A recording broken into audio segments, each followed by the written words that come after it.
بسم اللہ الرحمن الرحیم. ہارون رشید عرض کر رہا ہوں. السلام علیکم ورحمۃ اللہ وبرکاتہ. ابھی خبر آئی ہے کہ سی ڈی اے نے جو مرکزی دفتر تھا پی ٹی آئی کا وہ اس کا بیرونی حصہ گرا دیا ہے. جو لوگ میں نے شام کو بھی عرض کیا تھا، دوپہر میں شام میں عرض کیا تھا کہ عمران خان کو رہا تو ہونا ہے، کوئی چیز اسے روک نہیں سکتی، اس لیے کہ عوامی دباؤ بڑھ رہا ہے. 70% سے اس کی مقبولیت 80% کو پہنچ گئی ہے، اور اس حکومت سے بیزاری اس انتہا کو ہے کہ جس کی کوئی بیان ہی نہیں کیا جا سکتا، اور یہ حماقت در حماقت کر رہی ہے. مثلا یہی جو توہین اس کا حتیٰ عزت کا کیس ہے، جس میں پیپلز پارٹی پیچھے ہٹ گئی ہے، جس پہ عدالت میں لوگ چلے گئے ہیں، اور امکان یہ ہے کہ عدالت اس کی بات شکے مسترد کر دے گی. میں عرض کرتا ہوں کہ کیا اس میں ایسی چیز ہے.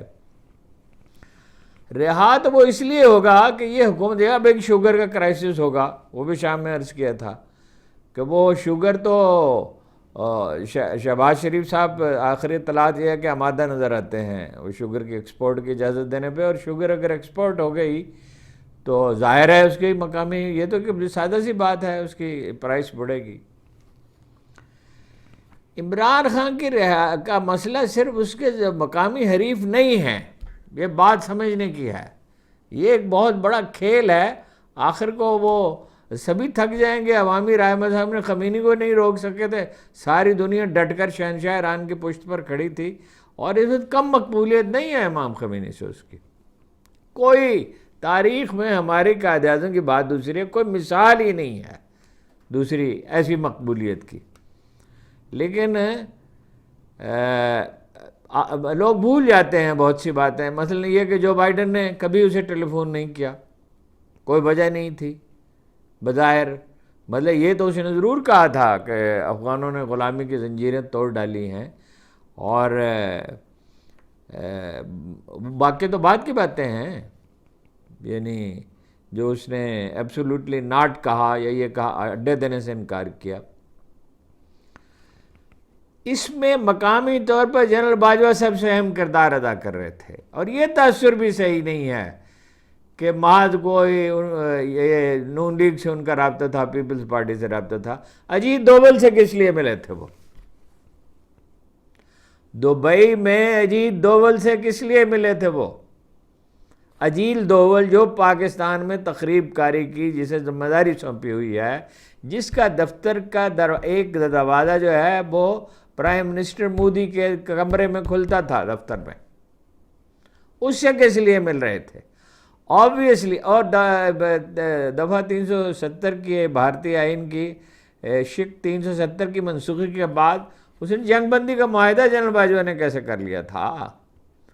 اور عمران خان سے یہ کیوں کہتے تھے کہ اسرائیل کو تسلیم کرو؟ اس کی تو بہت شہادتیں بہت سے اخبار نویس بھی دے چکے، اور انہی کے دور میں مطلب یہ مہم چلائی گئی. اور پی ٹی وی کے ایک سابق اینکر کی سربراہی میں ایک وفد نے اسرائیل کا دورہ بھی کیا، اور برطانوی سفیر آئے دن ان سے کس لیے ملتا تھا، اور ان سے کہتا تھا کہ آپ ایشیا کے ڈگال بن سکتے ہیں، بھارت کے ساتھ تجارت کریں. بھارت کے ساتھ کیا تعلقات معمول پر لائیں، امریکہ نواز افغان انتظامیہ کے ساتھ بھی تعلقات معمول پر لائیں. خود مجھ سے انہوں نے کہا تھا کہ ان سے تعلقات معمول پر لائیں گے. تو یہ ظاہر ہے ایک انٹرنیشنل ایجنڈا تھا. اب جنوبی سمندروں کا مسئلہ ہے، وہاں کتنے ملکوں کے ساتھ معاہدے کر رکھے ہیں امریکہ نے، اس کو کنٹین کرنا ہے. اس کے لیے سب سے بڑا خطرہ بن کر ابھر رہا ہے.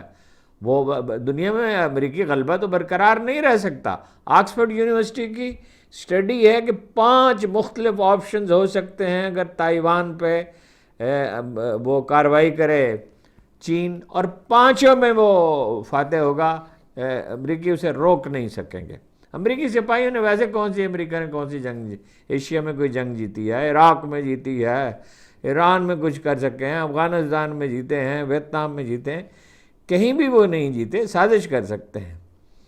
وہ برطانوی سفیر ان سے کہتے برطانیہ کی ڈیوٹی تھی. سب سے زیادہ سرگرم برطانوی سفارت خانہ تھا عمران خان کے خلاف، اور سب سے زیادہ جو لوگ جنرل باجوہ کے ایما پر جو شامل ہوئے تھے پی ٹی آئی میں، وہ سب سے زیادہ وہی لوگ جاتے تھے سب برطانوی سفارت خانے میں ہی جاتے تھے.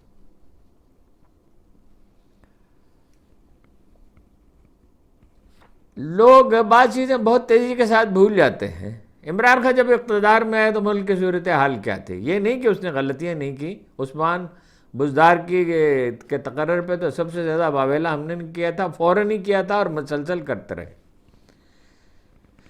محدود اکثریت تھی اس کی، حکومت اس کی ڈاماڈول تھی.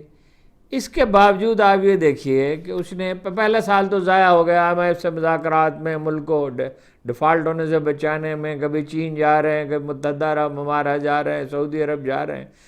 ایک پورا سال تقریباً اس میں ضائع ہوا. جیسے ہی کوئی قرار آیا، کوئی کچھ زر مبادلہ تھوڑا بہت جمع ہوا، اوورسیز پاکستانیوں نے کچھ مدد کی تھوڑی بہت جتنے وہ کر سکتے تھے، تو کرونا نے آ لیا. ایک صدی کی سب سے بڑی وبا جس میں دنیا تباہ ہو گئی. اس کی ایران کی آبادی جو ہے وہ پاکستان سے 1/3 ہے، وہاں زیادہ ہلاکتیں ہوئیں، پاکستان میں کم لوگ جاں بحق ہوئے. اور کرونا میں اس نے کیا کیا دیکھیے نا، علاوہ اس کے اس نے ڈیم بنانے شروع کیے 50 برس کے بعد. صحت کارڈ دیا جو تیسری دنیا میں اپنی نوعیت کا منفرد واقعہ تھا، اور عارضی اسپتال تعمیر کیے کرونا میں. مثلا ایکسپو سینٹر لاہور کا جو تھا، اس میں بہت بڑا عارضی ہاسپٹل بنایا گیا. 25 کروڑ آبادی کی 20-25 کروڑ آبادی کی ویکسینیشن کی گئی. کتنا شدید دباؤ تھا پیپلز پارٹی کا، نون لیگ کے لوگوں کا اور دوسرے لوگوں کا. میڈیا چیخ رہا تھا کہ بند کر دیا جائے سارا شہر، جو ہے لاک ڈاؤن کا، سارا ملک لاک ڈاؤن کر دیا جائے. مگر وہ مصر رہا لاک ڈاؤن پہ. اگر وہ ہو جاتا، اس وقت ڈاکٹر فیصل سلطان نے، اسد عمر نے بڑی محنت کی. تو اخبار نویس کہتے تھے ہم کس کا گریبان پکڑیں گے اگر یہ تباہ ہو گیا سب کچھ. آپ کو یاد ہوگا کس اخبار نویس نے کہا تھا. 1.25 کروڑ لوگوں کی مالی مدد کی گئی. دکانداروں کے بجلی کے بل جو ہیں اس کی بہت چھوٹی قسطیں کر دی گئیں. اور بہت سے اقدامات کیے. جیسے ہی کرونا ختم ہوا، کرونا سے پہلے ہی تحریک عدم اعتماد کا بندوبست ہو چکا تھا. نجم سیٹھی اس کی گواہی دیتے ہیں. کیوں؟ اس لیے کہ عمران خان انٹرنیشنل ایجنڈا قبول کرنے کے لیے تیار نہیں تھا. وہ تو کرونا کی وجہ سے ملتوی ہوا. جنرل باجوہ بک چکا تھا. کس کے ہاتھوں کس طرح بکا یہ ہم نہیں جانتے.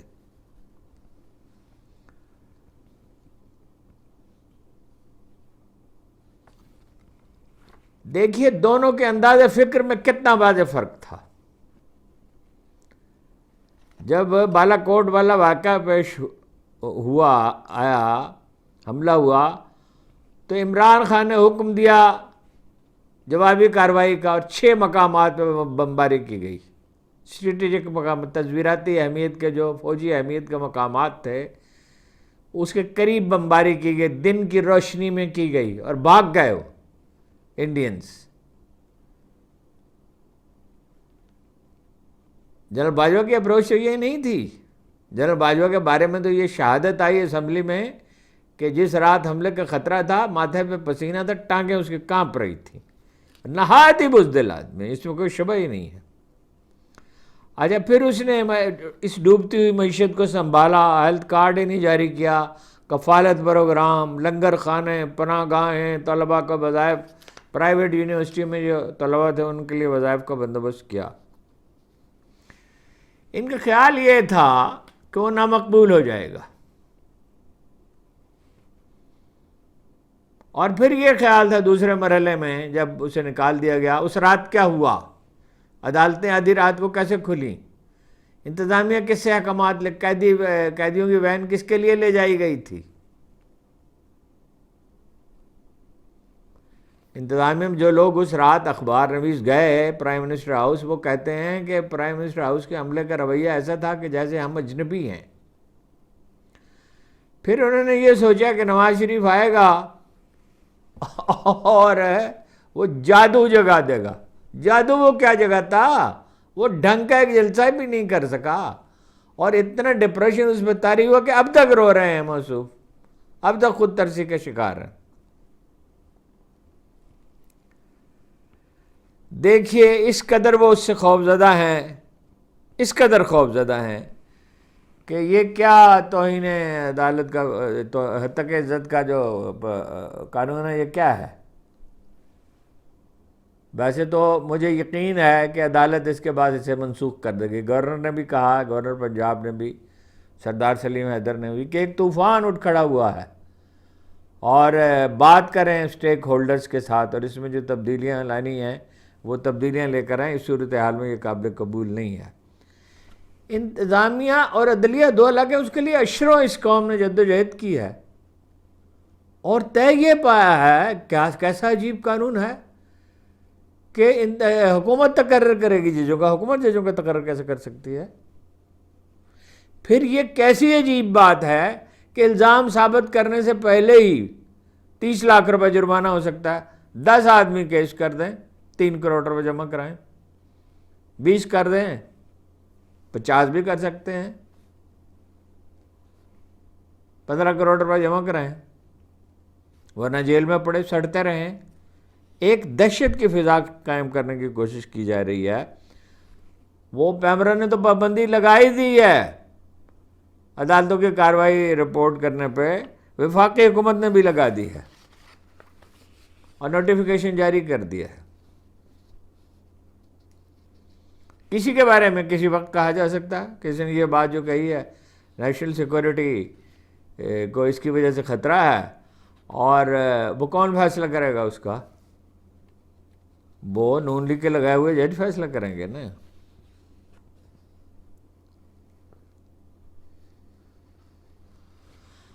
ججوں کے خلاف کیوں مہم جاری ہے؟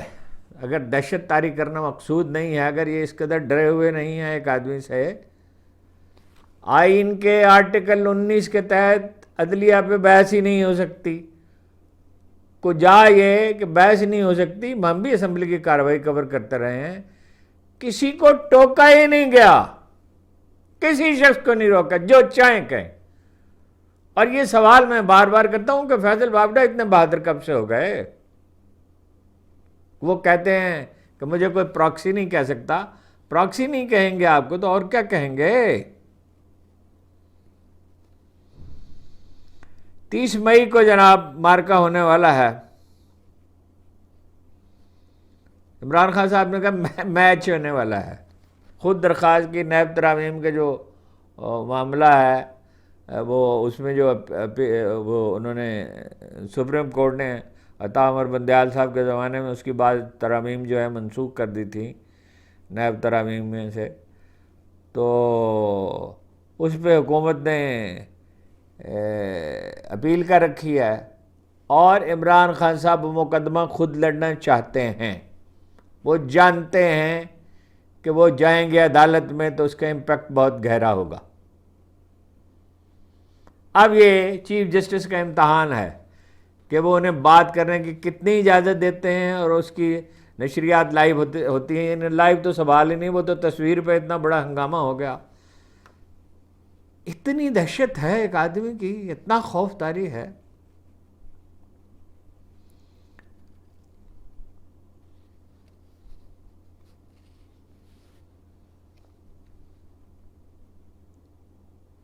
صرف ایک تصویر سوشل میڈیا پہ نظر آئی، کسی طرح وہ تصویر کتنی تیزی سے اس کو ڈھونڈا گیا، اور وہ اس رنگ کا کپڑا ہی نایاب ہو گیا۔ وہ دستخط کر دیتا ہے قمیض پہ، اس قمیض کی ایک قیمت ہو جاتی ہے۔ بلے پہ دستخط کر دیتا ہے، اس کی ایک قمیض ہو جاتی ہے۔ آپ سیاسی لیڈروں کو ناکام بنا سکتے ہیں، اور وہ بھی ظاہر ہے کھلی جنگ میں۔ ایک ہیرو اس طرح ناکام نہیں ہو سکتا۔ خود رانا ثناء اللہ کو یہ کہنا پڑا کہ اگر بات جو ہے خواجہ سراؤں تک آ پہنچی ہے تو عمران خان سے صلح کر لینی چاہیے۔ مطالبہ اسے کیا ہے؟ بالکل سادہ ہے۔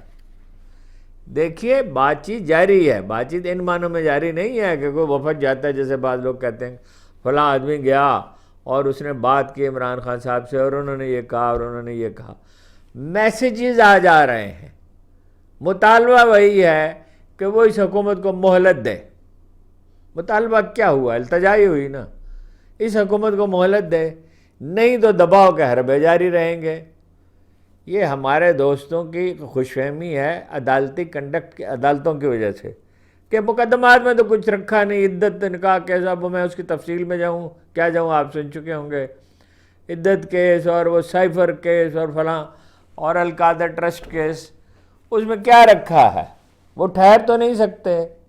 وہ تو خود یعنی ان کے وکلاء کہتے ہیں ایک کیس کے بارے میں کہ اس کو دوبارہ جو ہے ٹرائل کے لیے بھیج دیا جائے. اور سائفر کیس کے بارے میں کہا کہ عمران خان اس بارے میں جو کہتے ہیں وہ صحیح کہتے ہیں. مقدمات جو ہیں وہ تو نہیں عدالتوں میں ٹھہر سکتے، اس کا تو سوال ہی نہیں پیدا ہوتا. لیکن یہ آسان جنگ نہیں ہے. یہ جو خوخار اشرافیہ ہے جسے 4500 ارب روپے، $17 بلین سے زیادہ لگتا ہے کہ یہ 17 بلین، $17.5 بلین کی برات میں یہ آسانی سے آپ کی جان چھوڑ دے گی. یہ ججوں کو، جنرلوں کو اور جاگیرداروں کو اور صنعت کاروں کو جو برات ملتی ہیں، 550 ارب روپے کا گردشی قرضہ ہے گیس کا، اور 80% اس کی قیمت بڑھائی جانے والی ہے. بجلی کا یونٹ جو ہے حکومت کو 97 روپیز میں پڑتا ہے. صرف سائی وال کے کوئلے کے پلانٹ میں اندازہ ہے کہ اربوں روپے کی جو اس کی خریداری میں ہیرا پھیری کی گئی ہے. تو یہ سب کچھ وہ آسانی سے چھوڑ دیں گے جو 3-3 ہزار کنال کے مکانات میں رہتے ہیں. یہ سب کچھ اس سے وہ دستبردار ہو جائیں گے آسانی سے. تو یہ الگ بات ہے، قدرت کے اشارے یہ ہیں کہ اس کا راستہ روکا نہیں جا سکتا. مولانا فضل الرحمان سے ملاقات ہوئی ہے ابھی کچھ دیر پہلے، ختم ہوئی ہے پی ٹی آئی کے لیڈروں کی، اور انہوں نے کہا ایک کمیٹی بنائیں با اختیار اور خان صاحب سے مل کے آئیں اور پھر طے کرتے ہیں چیزیں تاکہ احتجاجی تحریک شروع کی جا سکے. کوشش یہ ساری ہو رہی ہے کہ نون لیگ سے اور پیپلز پارٹی سے بات کریں. کیوں نون لیگ اور پیپلز پارٹی سے وہ بات کرے گا؟ کس لیے؟ فارم 47 پہ جیتے ہوئے لوگوں سے، جعلی طور پر جیتے ہوئے لوگوں سے، ایم کیو ایم والوں سے، ایم کیو ایم بھی حصہ ہے نا حکومت کا، ان سے کیا وہ بات کرے گا؟ وہ بات کرے گا تو اس کے اپنے کارکنوں میں اور ووٹروں میں اس سے بددلی پھیلے گی. اور ہارے ہوئے لوگوں سے، الیکشن میں ہار کر زبردستی حکومت میں مسلط کیے گئے لوگوں سے کون بات کرتا ہے؟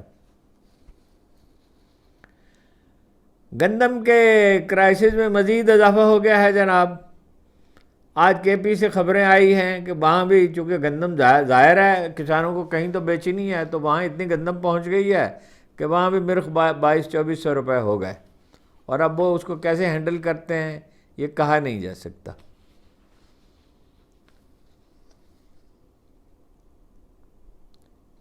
یہ بجلی گھروں کا میں نے آپ کو بتایا نہیں، یہ اس کا نہیں ذکر ہوا. یہ جو بجلی گھر ہیں 2250 ارب روپے انہیں ادا کیے جاتے ہیں. 2250 ارب روپے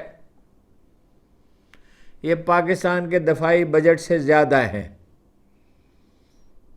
یہ بار بار ہم یاد دلاتے ہیں کہ 25,000 میگا واٹ بجلی میکسیمم استعمال ہوتی ہے اور 41,000 میگا واٹ کا بل پے کرنا پڑتا ہے، اور سب جانتے ہیں کہ اس کے ذمہ دار کون ہے.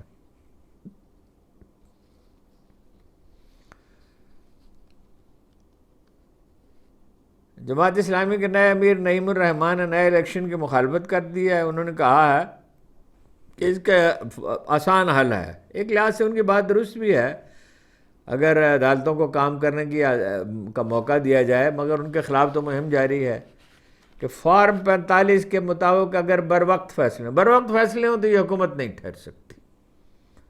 یہ بالکل اڑ جائے گی اور نہایت تیزی کے ساتھ اڑ جائے گی. ڈاکٹر یاسمین راشد کے بارے میں تازہ ترین اطلاع یہ ہے کہ ان کی حالت ابھی تک بہت خراب ہے، کسی وقت بھی حادثہ ہو سکتا ہے. کیسے رو رہے تھے، حالانکہ جعلی سرٹیفکیٹ بنایا تھا کسی اور کے خون دکھا کر نواز شریف صاحب کو ملک سے باہر بھیجنے کے لیے. کتنا بڑا ڈرامہ رچایا گیا تھا. اور ایک 75 سال کے خاتون کینسر کی مریضہ، اس کی حالت خراب ہے، اس پہ ترس نہیں آتا. جس پہ برہم ہے پنجاب کے وزیر اعلیٰ، وہ نہیں رہا ہو سکتا، خواہ وہ خواتین ہوں، وہ کینسر کی مریضہ ہوں، خواہ وہ کتنی بری ان کی حالت ہو۔ SIFC اسپیشل انویسٹمنٹ جو